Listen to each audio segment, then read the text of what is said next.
الحمد لله وكفى وسلام على عباده الذين اصطفى أما بعد. عن عائشة عن رسول الله صلى الله عليه وسلم قال: الدنيا دار من لا دار له ومال من لا مال له ولها يجمع من لا عقل له. رواه أحمد. أو كما قال عليه الصلاة والسلام. سبحان ربك رب العزة عما يصفون وسلام على المرسلين والحمد لله رب العالمين. اللهم صل على سيدنا ومولانا محمد وعلى آل سيدنا ومولانا محمد وبارك وسلم.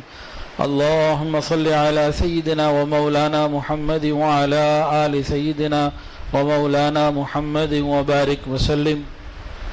اللهم صل على سيدنا ومولانا محمد وعلى آل سيدنا ومولانا محمد وبارک وسلم.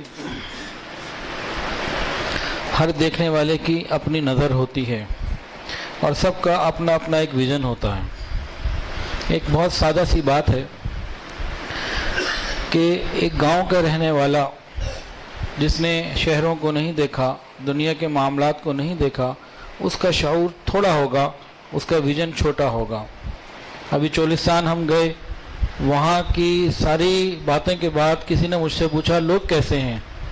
میں نے کہا اگر آپ برا نہ مانیں تو مجھے محسوس یہ ہوا ان میں شعور کو بیدار کرنے کی ضرورت ہے. شاید اللہ مجھے معاف فرمائے وہاں کے ڈنگروں کا شعور انسانوں سے شاید زیادہ ہو. بعض دفعہ ایسے بھی ملا. اس کی تفصیلات ہیں، لیکن جو بات بتانے کا مقصد ہے وہ ان لوگوں کی برائی کرنا مقصد نہیں ہے کہ ایک آدمی چھوٹے فریم میں رہتا ہے تو اس کا ذہن چھوٹا رہے گا. اس کی نسبت ایک ایسا آدمی ہے جس وہ شہر میں رہتا ہے، اس کے شہری معاملات، حکومتی معاملات، لین دین ان سے واقفیت ہے، تو ظاہر سی بات ہے اس کی سوچ بلند ہو جائے گی، بڑی ہو جائے گی. ایک آدمی جو انٹرنیشنل افیئرس کے اوپر ڈسکشن کرتا ہے، معاملات کو ہینڈل کرتا ہے، دنیا کے سفر کرتا ہے، ہر طرح کے لوگوں سے ملتا ہے، تو اس کی سوچ، اس کی اپروچ، اس کا ویژن یقیناً اس سے زیادہ ہوگا. پھر ایک سائنسدان وہ سائنسی نقطہ نظر رکھے گا، عالم دین علمی نقطہ نظر رکھے گا، سیاستدان سیاسی نقطہ نظر رکھے گا، بزنس مین جو ہوگا وہ بزنس کی نقطہ نظر سے جو ہے نا وہ معاملات کو دیکھے گا. تو ایک عام سی کامن سینس کی بات ہے، سمجھ آنے جانے والی. اب دنیا جس میں اور آپ رہتے ہیں اس کو ہر شخص اپنے اعتبار سے دیکھ رہا ہے. الحمدللہ ہم مسلمانوں کا کہنا اور دعویٰ یہ ہے کہ اس کائنات میں سب سے زیادہ کامل اور صحیح علم جناب رسول اللہ صلی اللہ علیہ وسلم کا ہے. آپ نے گاؤں بھی دیکھے، شہر بھی دیکھے، ملکوں کو بھی دیکھا اور ہر طریقے کے معاملات کو ہینڈل بھی کیا، اور آپ اس کرۂ ارض سے نکل کر آسمانوں کو بھی دیکھا، آسمانوں سے آگے بڑھ کر جنت اور جہنم کو بھی دیکھا، سدرۃ المنتہا کو بھی دیکھا، اور اس کے بعد آپ نے اس سے بھی آگے بڑھ کر جہاں جبریل امین کی بھی بس ہو گئی، اللہ سے بھی ملاقات ہوئی، اللہ کو بھی دیکھا. تو آپ سے زیادہ ویژن کس کا صحیح ہو سکتا ہے؟ آپ سے زیادہ کامل علم کس کا ہو سکتا ہے؟ آپ سے زیادہ گہری نظر اور دور اندیشی کس کی ہو سکتی ہے؟ سوال ہی پیدا نہیں ہوتا کسی اور کی ہو جائے. اب اتنی بات کو سمجھنے کے بعد غور کیا کرنا ہے کہ دنیا، یہ زمین، یہ ارتھ، اس کو نبی علیہ السلام کس اینگل سے دیکھ رہے ہیں.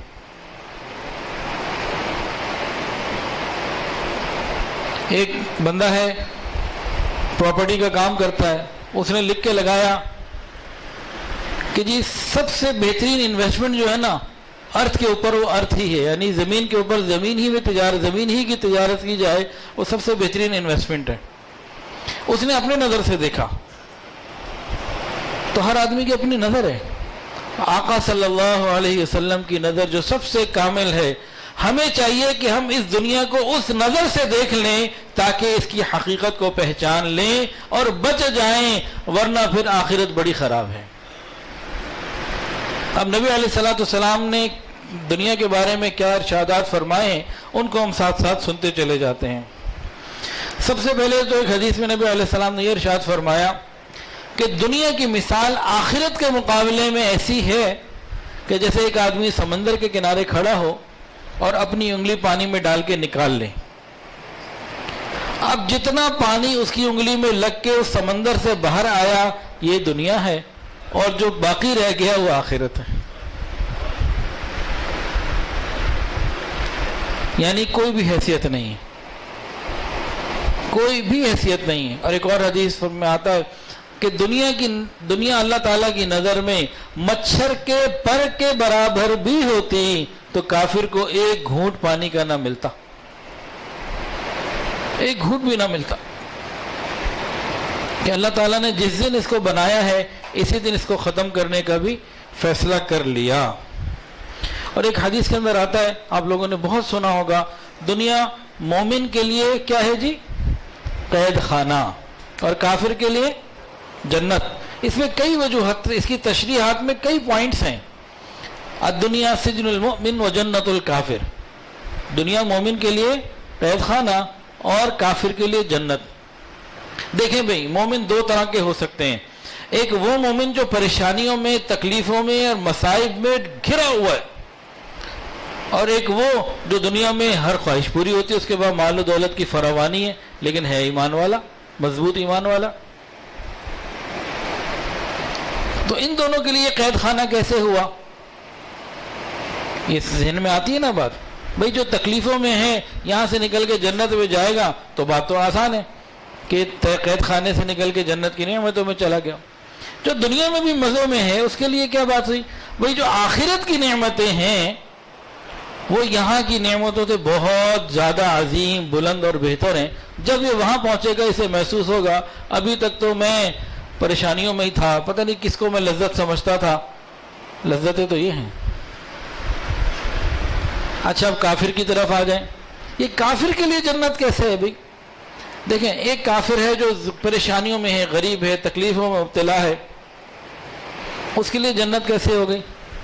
اس کے لیے ایسے ہو گئی کہ آخرت میں جو جہنم کا عذاب ہے اس کے مقابلے میں ابھی بھی وہ مزے میں ہے. لیکن ایک کافر دنیا کے اندر خوب مزے میں ہے، اس کے بعد بہت پیسہ ہے، مال ہے، اس کے لیے یہ جنت تو ہے. پھر وہ قید خانہ کیسے ہوا کہ جب وہ قبر اور جہنم کی تکلیفوں میں پھنسے گا تو یہ بات بھی صاف ہو گئی.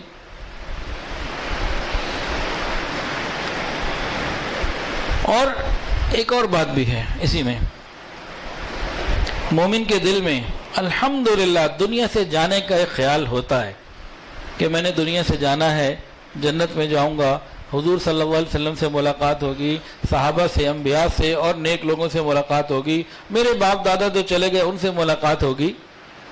تو اس کے اندر ایک خواہش ہوتی ہے کہ میں نے دنیا میں ہمیشہ نہیں رہنا، بہرحال جانا ہے، تو اس کی تیاری کی فکر. اور کافر وہ ہمیشہ یہاں رہنے کی فکر میں ہوتا ہے، اس کے لیے اگلی سوچ ہی نہیں ہے. تو یہ بھی ایک، جس جگہ سے انسان نے نکلنا ہو نا تو وہ بھی ایک قید کی ہی پوزیشن ہوتی ہے کہ بھی یہاں سے نکلیں گے تو پھر آزادی میں اور مزوں میں آئیں گے. ایک حدیث کے اندر نبی علیہ الصلوۃ والسلام نے دنیا کی حقیقت کو مزید کھول دیا. فرمایا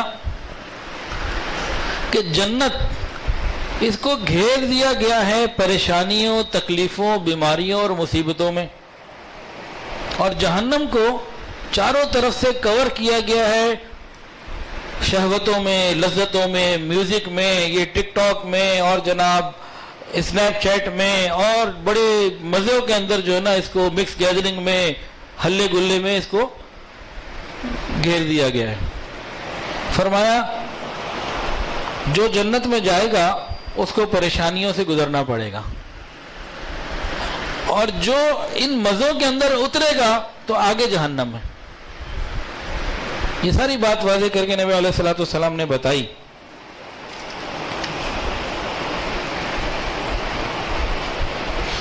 حضور صلی اللہ علیہ وسلم نے ارشاد فرمایا، میں تم پر فقر آ جائے، غربت آ جائے، تنگی آ جائے اس سے نہیں ڈرتا، اس بات سے زیادہ ڈرتا ہوں کہ تمہارے پاس مال کی فراوانی ہو، خوب پیسہ آ جائے.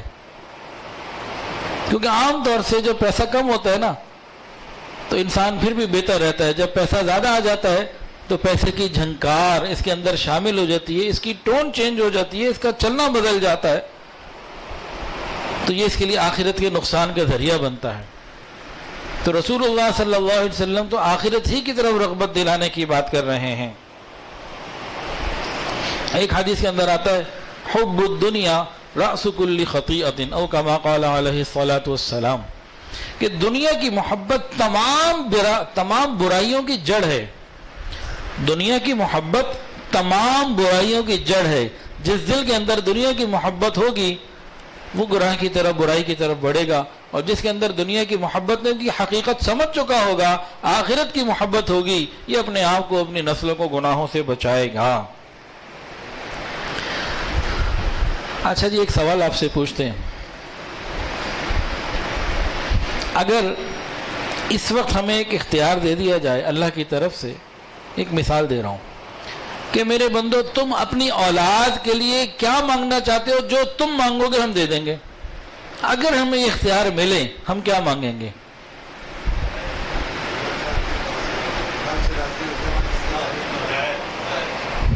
اچھا جی، مسجد میں بیٹھے ہیں نا، اس لیے یہ کہہ رہے ہیں یہ اولاد کے لیے مانگیں گے اللہ اولاد سے راضی ہو جائے. وہ کہہ رہے ہیں کہ ہدایت مانگیں گے. یہ تو مسجد میں بیٹھے ہیں، جمعے کا دن ہے، تو مولوی صاحب کو اور کیا جواب دینا ہے؟ اب انہی دونوں نے جنہوں کا ہدایت مانگتے ہیں، اپنی اولاد کی ہدایت کے لیے اگلے مہینے کا کیا ہمارے پاس شیڈیول ہے بتائیں نا. کون سے اسکول میں بھیجتے ہیں، کتنی فکر ان کی ہدایت کی ہم عملاً کر رہے ہیں. ان کی بچیوں کے پردے کی فکر، لباس کی فکر کتنی کر رہے ہیں، عمل سے پتہ لگ جائے گا. دیکھیں حضور صلی اللہ علیہ وسلم نے اپنی اولاد کے لیے دعا مانگی. وہ کیا دعا مانگی اس کو سنیے. نبی علیہ الصلوۃ والسلام نے اپنی نسلوں کے لیے کیا پسند کیا. آپ صلی اللہ علیہ وسلم نے مانگا، اے اللہ تو آل محمد کو صرف اتنا رزق عطا کر جو ان کی جان بچائے اور بدن کی قوت کو قائم رکھے. اور ایک حدیث کے اندر ہے، یا اللہ تو آل محمد صلی اللہ علیہ وسلم کو اتنا ہی رزق عطا فرما جس سے زندگی باقی رہے. یعنی تھوڑا رزق مانگا. اب جو میرا سوال تھا نا اس کو میں دوسرے انداز سے کرتا ہوں. اگر ہمیں اپنی اولاد کے لیے رزق مانگنے کا وقت دیا جائے، موقع دیا جائے، اپنی اولاد کے لیے مانگو رزق کے اعتبار سے، تو ہم میں سے شاید کوئی بھی یہ دعا نہ مانگے. ہم کیا چاہیں گے اس کے بعد گاڑی بھی اچھی ہو، گھر بھی اچھا ہو، اور کاروبار بھی اس کا اچھا ہو، اور خوب وسائل ہوں. غالباً ہم لوگ یہ زیادہ مانگیں گے. لیکن رسول اللہ صلی اللہ علیہ وسلم جن کی ہر دعا مقبول، آپ نے تھوڑا مانگا. اسی مقبول دعا کی تشریح میں محدثین، امام بخاری، امام مسلم، ترمذی، تمام محدثین نے اس بارے میں جو باتیں لکھی ہیں ان کی بات کو سمجھیے. اس حدیث کے اندر جن محدثین نے تفصیلات لکھی ہیں ان میں بات سمجھے. انہوں نے کیا لکھا؟ ایک تو انہوں نے کہا کہ اہل بیت تو اس سے مراد ہیں ہی، لیکن علماء، طلباء، وہ صالحین کی جماعت جو رسول اللہ صلی اللہ علیہ وسلم کے طریقے پر چلنے کا ارادہ کر چکی ہے، وہ بھی اس میں مراد ہے. اگر آپ کی سگی نسوی جو نسل چل رہی ہے، اگر وہ ہدایت پر نہیں تو وہ اس سے مراد نہیں. تو اسی دعا کی قبولیت کا اثر ہے آج ہم دیکھتے ہیں کہ علماء کے پاس عمومی طور سے وسائل کم ہیں، لیکن وہ ڈٹے ہوئے ہیں، لگے ہوئے ہیں کہ نہیں ہمیں آخرت چاہیے، ہمیں دنیا نہیں چاہیے.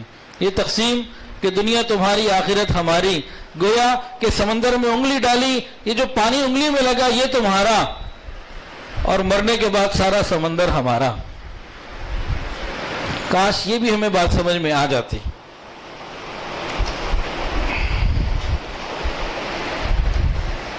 ایک حدیث کے اندر آتا ہے، انسان فخر سے کہتا ہے میرا مال، میرا مال، میرا مال. نبی علیہ السلام نے فرمایا اس کا تو مال صرف 3 ہی ہیں، جو کھا کے ختم کر دیا، جو پہن کے پرانا کر دیا، اور جو آخرت کی طرف بھیج دیا. بس اس کے علاوہ اس کا اور کچھ نہیں. یہی 3 اس کے، باقی سارے کا سارا وارثوں کا ہے، اس کا نہیں. ہم سب ابھی اپنی جائیداد، مال، پیسے کا، وراثت کا حساب لگانے لگ جائیں، پوری تقسیم کر لیں، اور تقسیم کرنے کے بعد غور کریں میرا کیا ہے، تو خالی بٹوا ہوگا، 0. اتنا بیوی کا، اتنا فلاں کا، اتنا فلاں کا، اتنا فلاں کا، اور حساب کرنے کے بعد جب تقسیم کر کے نکلیں گے ہمارا اپنا کیا ہوگا؟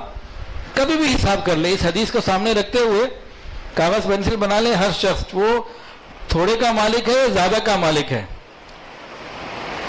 دیکھیں وارثین کون کون سے ہیں، کتنے، اور سب کا حصہ بنائے، اتنا بیٹے کا، اتنا بیٹی کا، اتنا فلاں کا، سب کچھ کا کرنے کے بعد آخر میں لکھیں میرا کیا ہے۔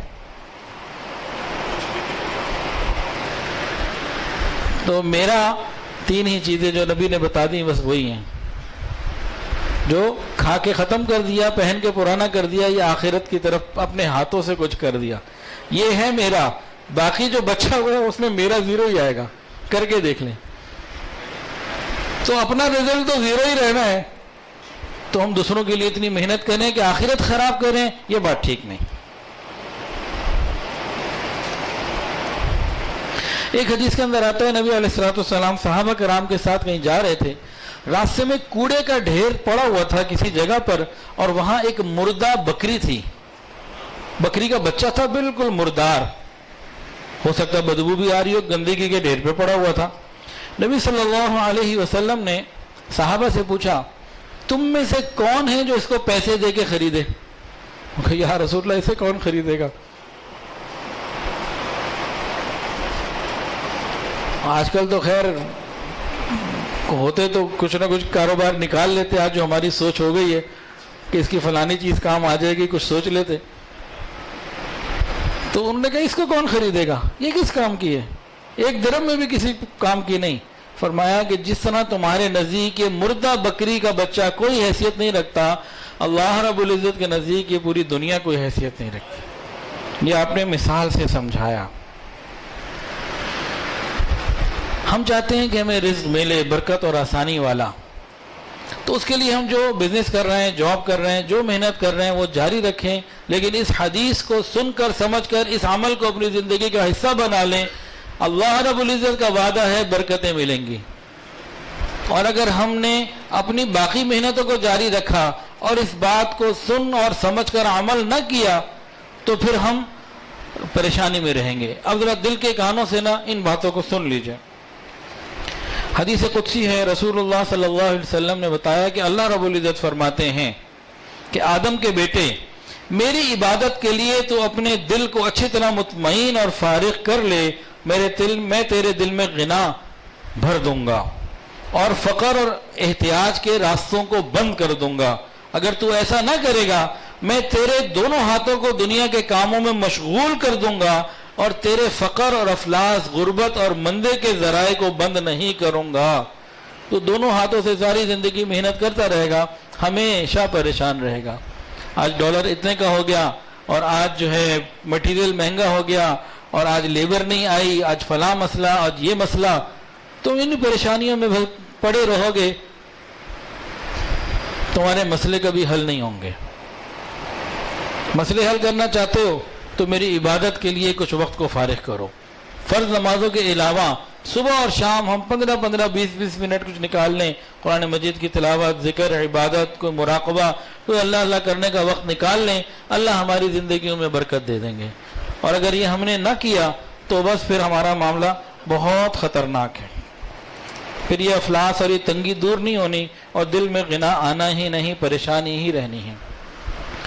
ایک حدیث کے اندر آتا ہے نبی علیہ السلام نے ارشاد فرمایا کہ خبردار رہو، یہ دنیا ملعون ہے، اس پر لعنت کی گئی ہے، اور جو کچھ اس دنیا کے اندر ہے وہ بھی ملعون ہے، مگر ذکر الہی اور وہ اعمال جنہیں اللہ تعالیٰ پسند کرتے ہیں، اور علم دین کے عالم اور علم سیکھنے والے۔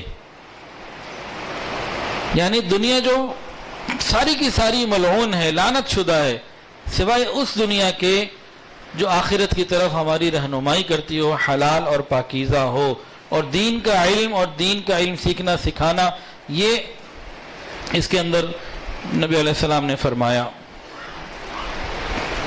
نبی علیہ السلام نے ارشاد فرمایا لعنت کی گئی ہے درہم اور دینار کے بندے کے اوپر۔ درہم اور دینار کا بندہ کیا مطلب؟ بس مال مال مال اور مال، جہاں سے آ جائے، حرام اور حلال کی کوئی تمیز نہ ہو۔ اب ایک واقعہ سنیے۔ ایک مرتبہ رسول اللہ صلی اللہ علیہ وسلم بوریے کے اوپر سو رہے تھے، آرام فرما رہے تھے۔ حضرت عبداللہ ابن مسعود رضی اللہ عنہ فرماتے ہیں کہ ہم نے دیکھا جب آپ اٹھے تو آپ کے جسم مبارک کے اوپر نشانات تھے، ہمیں تکلیف ہوئی، غم ہوا، تو ہم نے عرض کیا یا رسول اللہ آپ کے لیے کوئی نرم بستر اور ایسی چیزیں بچھا دیں تو یہ تکلیفیں نہ ہوں اور تسلی اور آسانی ہو جائے۔ تو آقا نے فرمایا کہ مجھے دنیا سے کیا مطلب، مجھے دنیا سے کیا مطلب، میری اور دنیا کی مثال ایسے ہے جیسا کوئی سوار کسی درخت کے نیچے کھڑا ہو، تھوڑی دیر ذرا آرام کر لے اور پھر آگے چلے۔ دنیا تو گزر جانے والی، ختم ہو جانے والی چیز ہے، ہم روز جنازے پڑھ رہے ہیں، دیکھ رہے ہیں، تو ہم نے بھی کسی وقت چلے جانا ہے۔ نبی علیہ السلام نے فرمایا انسان نے اپنے پیٹ سے زیادہ برا برتن کبھی نہیں بھرا، فرمایا بنی آدم کے لیے چند لقمے ہی کافی ہیں، اور صحت کے حساب سے بھی یہ چیز بہت ہی زیادہ۔ نبی علیہ السلام نے فرمایا کہ میری امت کے لیے ایک فتنہ ہے، وہ مال ہے۔ فرمایا ہر امت کے لیے کوئی نہ کوئی فتنہ ہوتا ہے، میری امت کا فتنہ مال ہے۔ یہ مال کی محبت میں حرام حلال کو، خاندانی رشتوں کو، ہر چیز کو ختم کر دیں گے، بس مال آنا چاہیے۔ چاہے بہن کی وراثت کھا جاؤ۔ وراثت کے معاملے میں ایک معاملہ ذرا سمجھ لیجئے۔ کل مجھے ایک میسج آیا ایک خاتون کا، کہنے لگی کیا سارے پاکستان کے مرد اپنی بہنوں کو وراثت نہیں دیتے؟ کیا پاکستان میں کوئی ایسا مرد ہے جو اپنی بہنوں کو وراثت دیتا ہو؟ تو میں نے ان کو جواب دیا، میں نے کہا بھائی سارے پاکستان کی بات تو میں نہیں کرتا، بہرحال ایسے لوگ بھی ہیں جو خوف خدا والے ہیں اور بہنوں کا حق دیتے ہیں، لیکن یہ بات ہمارے معاشرے میں بہت المیہ بن چکی ہے کہ بہنوں کو حق نہیں دیا جاتا، وارثین کو محروم کر دیا جاتا ہے۔ اس کے اندر ایک دو باتیں سمجھ لیجئے۔ نمبر ایک، حدیث سنیے، فرمایا جس نے کسی جائز وارث کو اس کی وراثت سے محروم کیا، اللہ تعالیٰ اس کو جنت کی وراثت سے محروم کر دیں گے۔ کھا لو بہن کا جو کھانا ہے، کسی وارث کا جو کھانا ہے کھا لو، کتنا کھا لیں گے؟ پورا لاہور کھا لیں گے، تب بھی جنت سے محرومی۔ دوسری بات سمجھ لیجئے، بہت سے لوگ بہنوں سے معاف کروانے کے لیے بہن چاہیے، بھائی چاہیے، رشتہ چاہیے یا مال، یا کسی بھی طریقے سے اس کو منوا لیتے ہیں۔ ہماری بہن بڑی اچھی، سن لیجئے توجہ سے، حضرت مولانا اشرف علی تھانوی رحمۃ اللہ نے لکھا ہے اور علماء نے لکھا ہے ایسے معاف نہیں ہوتا۔ آپ کہتے نا میری بہن بڑی اچھی، وہ معاف کر دے گی، اللہ کی قسم یہ بہنیں قیامت کے دن گلا پکڑنے والی ہوں گی جن کو آپ کہہ رہے ہیں بڑی اچھی۔ اس کی وجہ بھی سن لیجئے، حضرت تھانوی نے علاج لکھا ہے ہر چیز کا۔ آپ کہتے ہیں نا آپ کی بہن بڑی اچھی ہے، کچھ نہیں کہے گی، کہتے ہیں دیکھو ابھی وہ ہے مجبور، مال ہے آپ کے ہاتھ میں۔ دوسری بات، اسے مال کی لذت اور حرارت ابھی ملی نہیں ہے، تو ایک چیز ہے ہی نہیں۔ اچھا بھائی میں بھی کہتا ہوں بھائی سارا امریکہ آپ کا ہوا، سارا رشیا آپ کا ہوا، سارا انٹارکٹیکا میرا ہے ہی کچھ نہیں، میں تقسیم کرتا رہوں۔ بھائی مجھے جب ملا ہی نہیں، مجھے پتہ ہی نہیں، تو میں جو مرضی تقسیم کرتا رہوں، ایسے تھوڑی ہوتا ہے۔ مجھ سے میری سائیکل کوئی لے کے دکھائے۔ حضرت تھانوی رحمۃ اللہ لکھتے ہیں ان بھائیوں کے لیے جو یہ کہتے ہیں نا کہ ہماری بہن بڑی اچھی، کہتے ہیں دیکھو تم بہن کا جو بنتا ہے اس کے ہاتھ میں دے دو، اس کو اس کا اختیار دے دو، مالک دے دو کہ اس کو اس کی لذت اور حلاوت تراوت آ جائے۔ 3 دن کے بعد جا کے کہو میری بہن مجھے واپس دے دو، تو کہتے ہیں میں دیکھتا ہوں کون سی بہن ہے جو واپس دیتی ہے۔ تو یہ ہم نے نا اپنے آپ کو دھوکے دیے ہوئے ہیں۔ کل باقاعدہ کسی نے پوچھا کیا سارے پاکستان میں کوئی کسی بہن، کوئی مرد کسی بہن کو حصہ نہیں دیتا؟ تو جس دنیا کے لیے ہم یہ سب کچھ کرتے ہیں تو جنت کی وراثت سے محروم۔ اب 2 حدیثیں اور سن لیجئے۔ حدیث سنیے، حضور صلی اللہ علیہ وسلم نے ارشاد فرمایا کہ آدم کا بیٹا قیامت کے دن ایسے لے کر آیا جائے گا سامنے اللہ کے جیسے کوئی بکری کا بچہ ہو، بالکل کمزور نحیف سا، کوئی قوت قدرت نہیں، کمزور مسکین سا۔ اس کو اللہ تعالیٰ پوچھیں گے میں نے تمہیں زندگی دی، میں نے تمہیں مال دیا، میں نے تمہیں وقت دیا اور تیرے اوپر انعام کیا، تمہارے یہاں اندر رسول بھیجا، تمہیں اپنی کتاب سے ہدایت دی، بتاؤ تم نے میرے لیے کیا کیا، آخرت کے لیے اس مال میں سے کیا بھیجا؟ تو سوال کیا ہے یہاں پہ؟ ایک تو اللہ بتا رہے میں نے انعامات کیے تمہارے اوپر، بتاؤ آخرت کے لیے کیا بھیجا؟ اور وہ جواب کیا دے گا؟ کہے گا یا اللہ جب میں نے جاب یا بزنس شروع کیا تھا تو اتنا تھا، اور کرتے کرتے اتنا چھوڑ کر آیا۔ اللہ پھر پوچھیں گے کہ میں نے تو تیرے پر اتنے انعامات کیے تھے، بتا آخرت کے لیے کیا بھیجا؟ پھر وہ جواب دے گا اللہ جب میں نے کام شروع کیا تھا نا تو ایک مکان تھا، میں جب آیا تو 6 کھوٹیاں تھیں، جب کام شروع کیا تھا تو لاکھوں میں تھا، جب واپس دنیا سے گیا تو کروڑوں کا چھوڑ کر آیا تھا، جب میں نے کام شروع کیا تو سائیکل تھی، واپس میں تو جناب میں پراڈو چھوڑ کر آیا تھا۔ تو سوال کچھ اور ہو رہا ہے، جواب کچھ اور دے رہا ہے، گویا کہ اس نے آخرت کے لیے کچھ نہیں کیا، پھر اس کو سزا کے طور پر جہنم میں ڈال دیا جائے گا، دوزخ کی طرف لے کے جایا جائے گا۔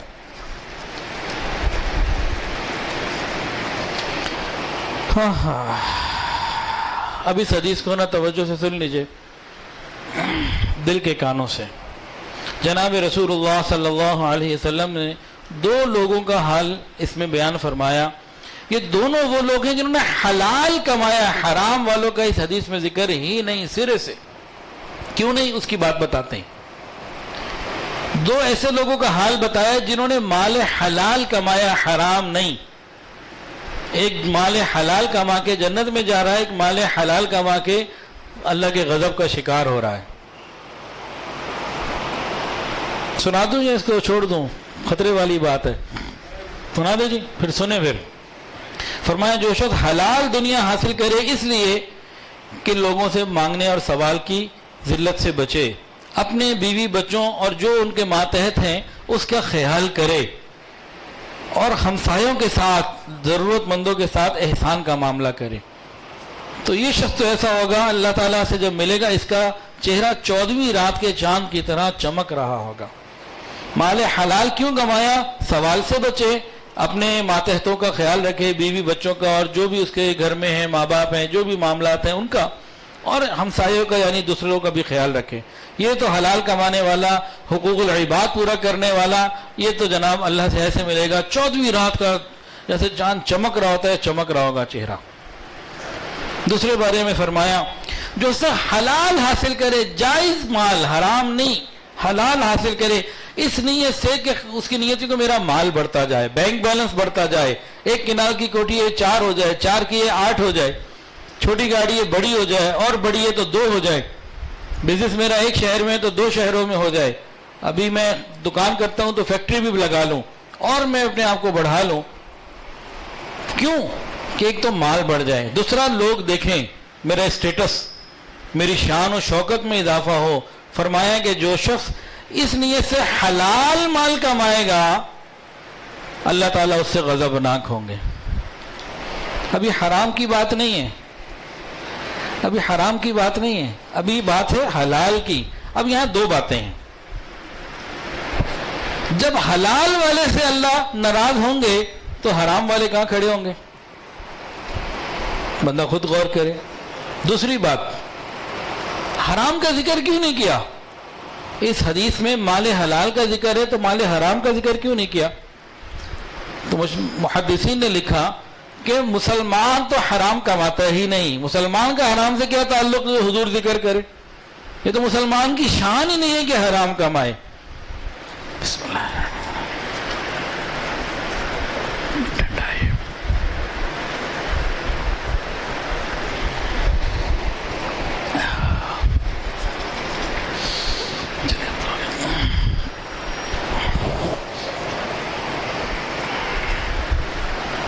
تو مسلمان کی شان نہیں ہے کہ وہ حرام کی طرف رخ بھی کرے۔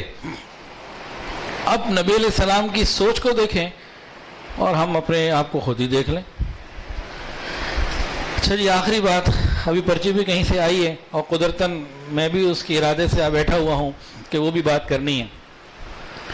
آج سے تقریباً 24 سال پہلے 28 مئی 1998 28 مئی 1998 میں کیا ہوا تھا جی، یاد ہے کسی کو؟ ہاں، ایٹمی دھماکہ ہوا تھا اور پاکستان اسلامی دنیا کی پہلی اور دنیا کی 7ویں ایٹمی طاقت بنا تھا۔ تو 28 مئی کو یوم تکبیر کے نام سے پہچانا جاتا ہے، یاد کیا جاتا ہے۔ اور یہ ہماری ملک کی تاریخ میں ایک عظیم دن ہے، ہماری قومی سالمیت، وقار، عزت اور دفاع کے لیے ایک یادگار دن کے مانند ہے۔ اور خود قرآن مجید میں اللہ رب العزت نے مسلمانوں کو حکم دیا ہوا ہے کہ تم اپنی استطاعت کے مطابق، استعداد کے مطابق تیاری جہاد کی کرتے رہو اور اپنے اسلحے کو اور اپنے فوجوں کو تیار کرتے رہا کرو، جو وقت کی ضرورت ہے اس کو حاصل کیا کرو۔ تو آج چونکہ دنیا ایٹم بم کو اور ان معاملات کو اس سے ڈرتی ہے اور اس کا ہونا ایک دفاع کی بہت بڑی صلاحیت ہے، تو اس کا حاصل ہونا ہمارے لیے نعمت ہے۔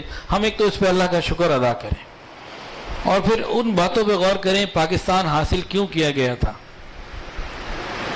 ہمارے بڑوں نے ملک کیوں حاصل کیا تھا؟ اسلام کی ترقی کے لیے، پوری آزادی کے ساتھ رسول اللہ صلی اللہ علیہ وسلم کے دین پر عمل کرنے کے لیے، حیا اور پاک دامنی کے لیے، دینی تعلیم کے لیے۔ یہ ملک انشاءاللہ اسلام کا قلعہ بن کے رہے گا۔ تو اس تاریخ کو 28 مئی کو ہمیں اللہ سے مانگنا چاہیے، روز پاکستان کے لیے مانگنا چاہیے۔ ہم روزانہ ہر شخص تقریباً سیاسی حالات اور ملکی حالات کے اوپر کچھ نہ کچھ وقت ضرور لگاتا ہے، کوئی اس پارٹی کا، کوئی اس پارٹی کا، ان پہ ضرور وقت لگاتا ہے۔ ہم میں سے کوئی ہے جو روز 2 رکعت نفل ملک کے لیے پڑھتا، روز رب کے حضور ہاتھ کھڑے کر کے ملک کے لیے مانگتا ہوں، اپنے لیے ہی مانگتا ہوں یا اللہ مجھے صحیح رخ عطا فرما؟ تو دعاؤں کو ہم نے چھوڑ دیا ہے۔ امام ربانی مجدد الفسانی رحمۃ اللہ نے لکھا ہے، قرآن پاک کی آیت ہے، وَمَا يَعْلَمُ جُنُودَ رَبِّكَ إِلَّا هُوَ، اللہ تعالیٰ کے لشکروں کی تعداد کتنی ہے اور وہ کون کون سے ہیں، کیسے کیسے، کوئی نہیں جانتا سوائے رب کے۔ تو لکھتے ہیں کہ اس کے اندر ایک لشکر دعا بھی ہے۔ تو بھئی اور اگر ہم کچھ نہیں بھی کر سک رہے تو کم سے کم ملک کی دفاع اور سلامتی کے لیے، بقا کے لیے، ترقی کے لیے رب سے روز مانگ تو سکتے ہیں نا۔ تو ہم روزانہ 2 نفل پڑھ کے اللہ سے ملک کے لیے مانگیں، اس بات کا ارادہ کریں کہ جنہوں نے پاکستان بنایا تھا، جس مقصد سے بنایا تھا، اس کو صحیح سمجھ کر اپنی نسلوں کو بھی بتائیں اور ان تقاضوں کو پورا کرنے کی کوشش کریں۔ جب تک ہم اسلام پر صحیح طریقے سے عمل پر نہیں آتے، صحیح ترقی ہمیں مل نہیں سکتی۔ اللہ نے اس ملک کو بنایا کلمے کی بنیاد پر، لا الہ الا اللہ محمد الرسول اللہ۔ لا الہ الا اللہ کا مطلب کیا؟ پاکستان کا مطلب کیا؟ لا الہ الا اللہ۔ پاکستان کا مطلب کیا؟ لا الہ الا اللہ۔ تو غور کیجئے، پاکستان جو بنا اس کی بنیاد لا الہ الا اللہ اور اس کی بقا محمد الرسول اللہ ہے۔ جب تک یہ دونوں باتیں پوری نہیں ہوں گی، پاکستان کو دنیا میں عزت اس لیے نہیں مل سکتی کہ اسلام کے نام پہ حاصل کیا گیا تھا۔ جو چیز جس مقصد کے لیے دی جائے نا، اس کے حساب سے بات ہوتی ہے۔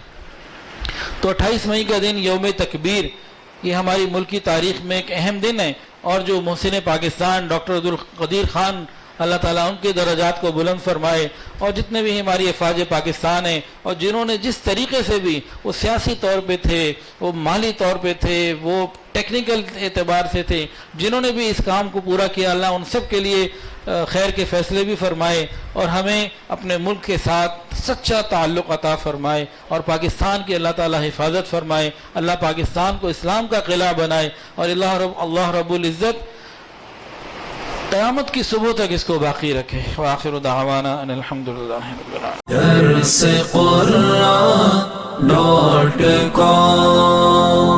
www.darsequran.com